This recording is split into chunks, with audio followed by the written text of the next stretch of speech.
o que é o racismo e qual a principal diferença aí entre racismo e preconceito.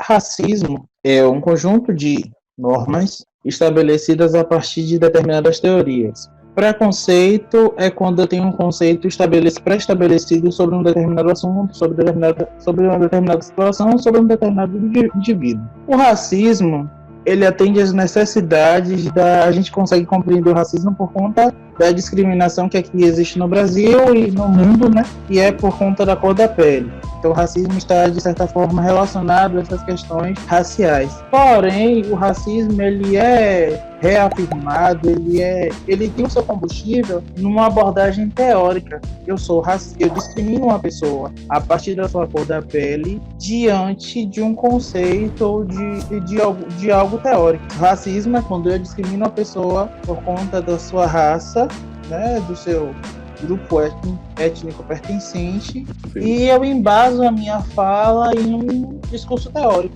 tá? E o preconceito é quando eu tenho um conceito pré-estabelecido sobre um determinado assunto, para ficar mais claro. E diante dessa situação de racismo, nós muitas vezes nos deparamos com um conceito que é muito conhecido por muita gente, que é o conceito da democracia racial. Isso realmente existe? O que é essa democracia racial que muita gente tanto fala por aí? Olha, a democracia racial é o que a gente tem aqui. A gente tem um mito no Brasil, o mito da democracia racial, onde a gente não existe essa diferenciação entre raças. Aqui todo mundo é igual porque somos fruto da miscigenação, né, da mistura dos povos, etc. Porém, quando a gente analisa a história do Brasil, a gente consegue compreender que, por mais que a gente tenha sido produzido resultado da mistura, a raça predominante, o discurso predominante ou o ser predominante nesse processo é o ser branco, a branquitude, né? Ela é o grande produtor da sociedade brasileira, né? Diga-se de passagem, por mais que a nossa população ela seja formada maior parte de negros e mesmo assim se acredita, né, que a gente é fruto da mistura. Tá, vamos lá. Então, já que a gente é fruto dessa mistura e o que se sobressai diante dessa miscigenação é o branco, logo, eu não tenho como dizer que aqui existe uma democracia racial, porque os interesses que são levados em consideração não são tanto do índio quanto do negro, mas sim, basicamente, dos brancos, dos europeus, daqueles que têm um determinado poder aquisitivo. A gente pode ver isso bem claro na distribuição de renda no Brasil. Existe uma concentração de renda nas mãos dessas pessoas, né? Da branquitude brasileira, enquanto a maior parte da população é negra, indígena e pobre. Então aqui não existe. A democracia racial, justamente, ela foi criada para poder esconder o preconceito existente no nosso país. Para dizer, não, aqui todo mundo é igual, porque a gente é fruto da mistura. Só que no dia a dia isso não acontece e não funciona. Então, professor, diante de toda essa situação, diante de grandes lutas que têm acontecido aí contra o racismo e combate ao racismo, nós nos deparamos com duas situações diferentes, que seriam entre Estados Unidos e Brasil. Lá, quando aquele homem negro, George Floyd, foi morto pelo policial, houveram muitas manifestações contra o governo, contra a polícia, contra aquela situação. E aqui teve a morte de João Pedro, que era um menino negro que foi morto pelas costas por um policial dentro de casa, quando levantava da cama. E aqui no Brasil não houve manifestação nenhuma. O que você tem a dizer sobre essa situação, sobre isso? A gente tem uma diferença muito grande, né, da nossa formação mesmo. Nosso processo de colonização, tanto o brasileiro e os Estados Unidos, ele é bem diferente. Primeiro porque a gente foram colônias diferentes, então o tratamento, de certa forma, foi diferente. Os negros americanos, eles conhecem a sua própria história. Então, eles sabem quem são. No Brasil, eu estava lendo até isso hoje, Grada Quilomba, ela escreveu algo que me fez parar e pensar e analisar tudo isso que a gente está vivendo, é que ela escreveu o seguinte, que o nosso processo de colonização deu certo. Por quê? No processo de colonização, o colonizador ele vai impor a sua cultura, vai impor os seus costumes, e vai fazer com que a história do povo que ele está colonizando seja apagada, esquecida em detrimento da sua. No Brasil isso aconteceu e deu certo, porque os nossos negros, eles ainda não têm consciência, têm tamanha consciência, né, de que eles são sujeitos pertencentes a uma história, que tem um passado, e ainda não conseguem colocar isso em prática, porque o movimento dos Estados Unidos ele é tão lindo, e o protagonismo desse movimento é o protagonismo negro. Os negros dos Estados Unidos aprenderam a se manifestar, a sair pelas ruas e a protestar perante seus direitos, e aqui, infelizmente, por conta da nossa democracia racial, né, por não se entender a nossa identidade, por não se entender a nossa diversidade, isso impede com que as nossas manifestações elas tenham um determinado poder, uma determinação maior.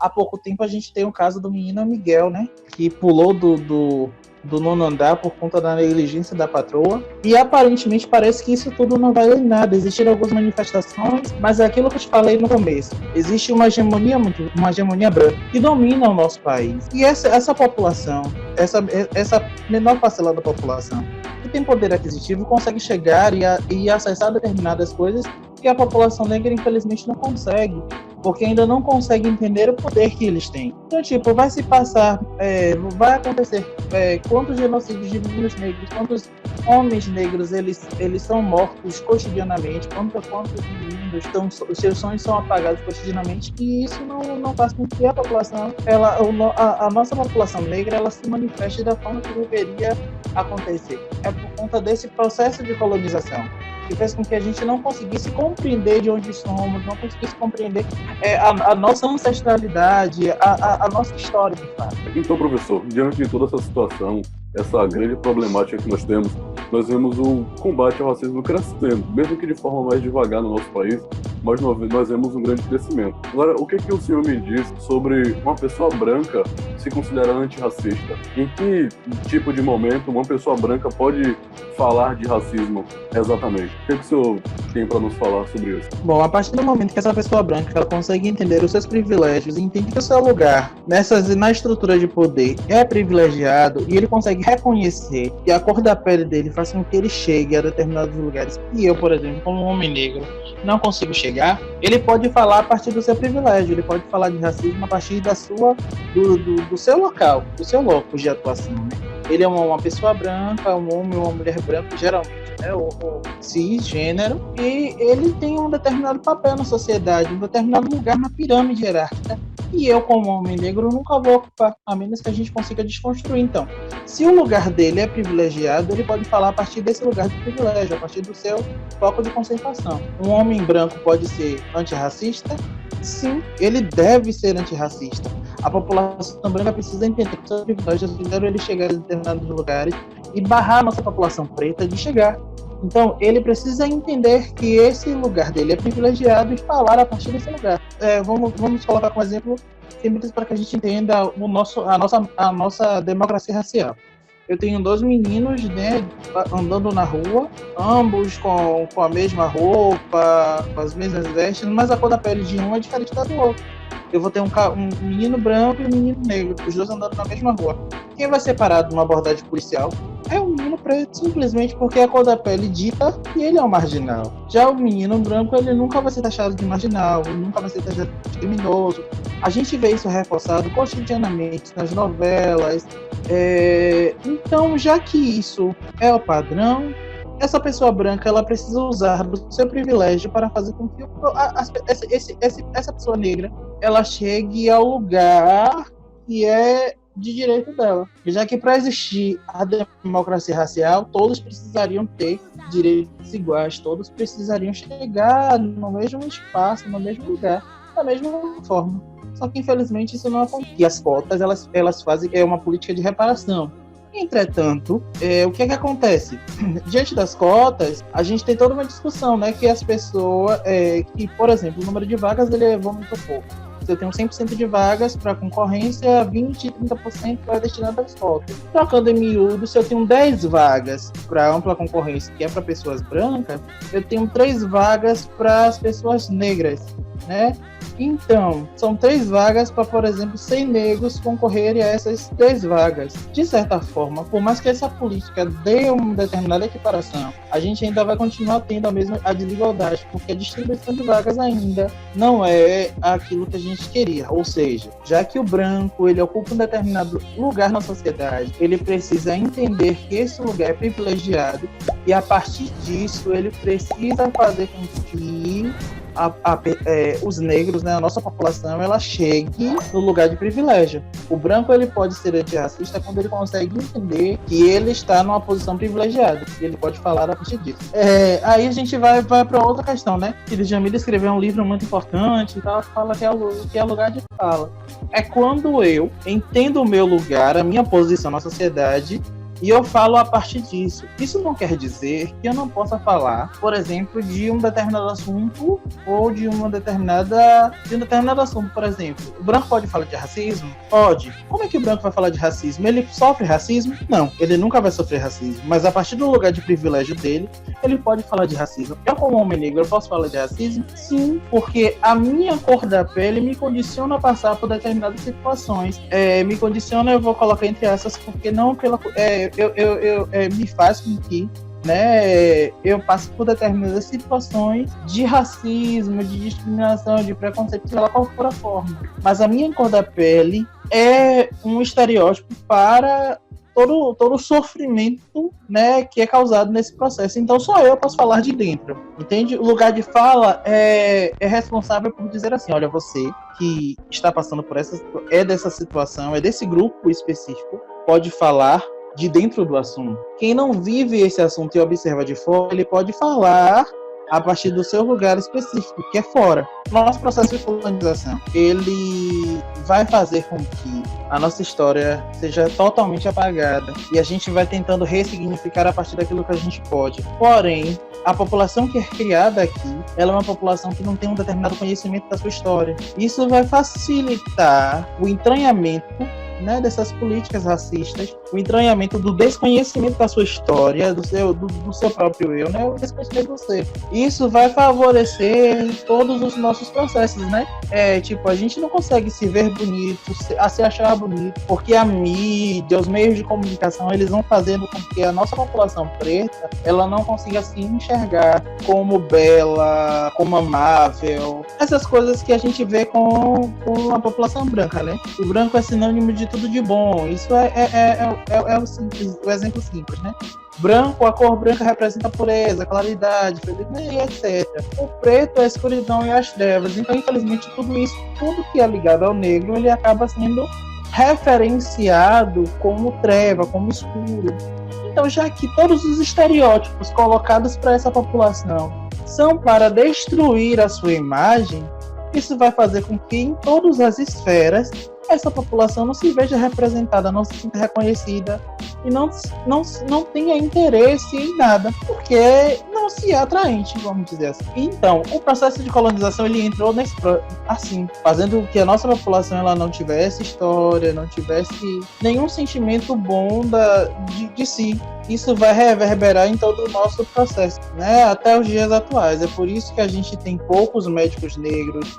Graças a Deus essa realidade tem sido mudada, mas a gente tem ainda poucos médicos negros em lugares de poder, em lugares de ascensão, e isso precisa ser mudado. Eu acredito que a gente precisa mexer nessas estruturas de poder e chegar nesses lugares sim, de poder, para poder modificar a estrutura para as próximas gerações. Então, professor, toda a tua fala foi ótima, foi muito agregadora para o nosso conhecimento e no combate a esse problema, esse mal que existe na nossa humanidade de modo geral, digamos assim. E pra gente fechar aqui com chave de ouro, gostaria que você nos desse formas, que nos mostrasse formas de estarmos combatendo o racismo em situações para além das manifestações das nossas casas, dos nossos amigos, nas ruas. Como nós podemos perceber o racismo no nosso dia a dia e como nós podemos combater ele? Eu sou um pouco contra essas manifestações no momento que a gente está vivendo, né?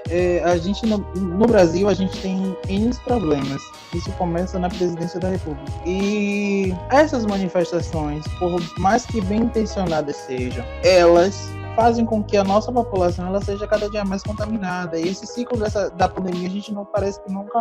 A gente estar num loop infinito e parece que nunca vai sair dela. Então, sair para a rua para protestar nesse momento de pandemia é um pouco complexo. Eu acredito que a gente pode fortalecer os nossos e as nossas através de redes de colaboração. Em que sentido?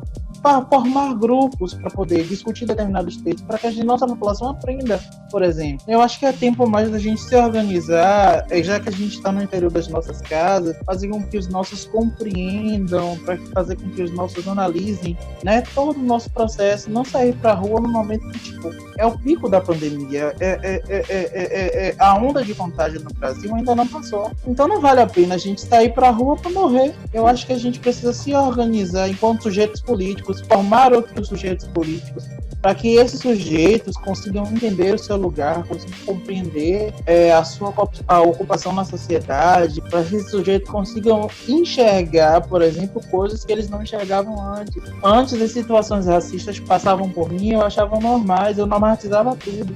Hoje eu consigo analisar o discurso de alguém, ou a situação, ou o ambiente que eu estou, e saber se esse ambiente é racista ou não, e saber como intervir nesse ambiente. Então, a partir da leitura, a partir da compreensão de determinados textos, a gente vai rompendo com o nosso processo, descolonizando a nossa mente, o nosso saber. Então, acho que para que a gente consiga identificar o racismo é fácil. Qualquer homem, qualquer mulher negra, qualquer negro, ele consegue compreender as situações de racismo que estão introjetadas no seu cotidiano. Está explícito.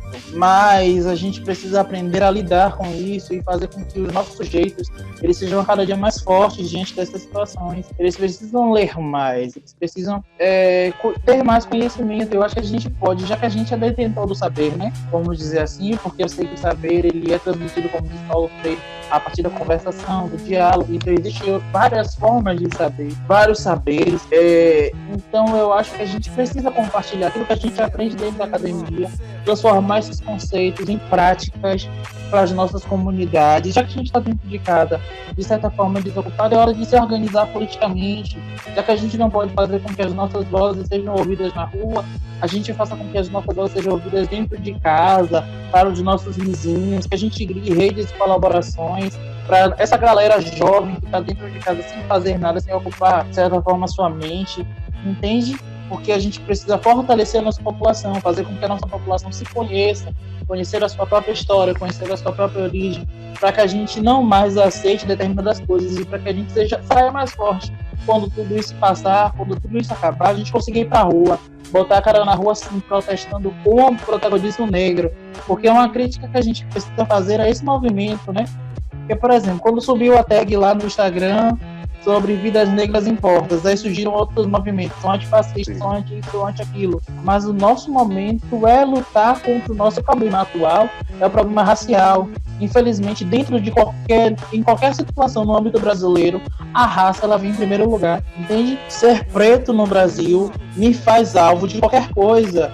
Então não adianta ser, eu vou lutar contra o antifascismo, contra o anti-isso, contra o anti-aquilo, mas o que é que causa o problema no Brasil? É a raça, porque qualquer discussão, seja ela heterossexual ou LGBTQ, essa população ela é vista primeiro pela raça. Há uma diferenciação, óbvio.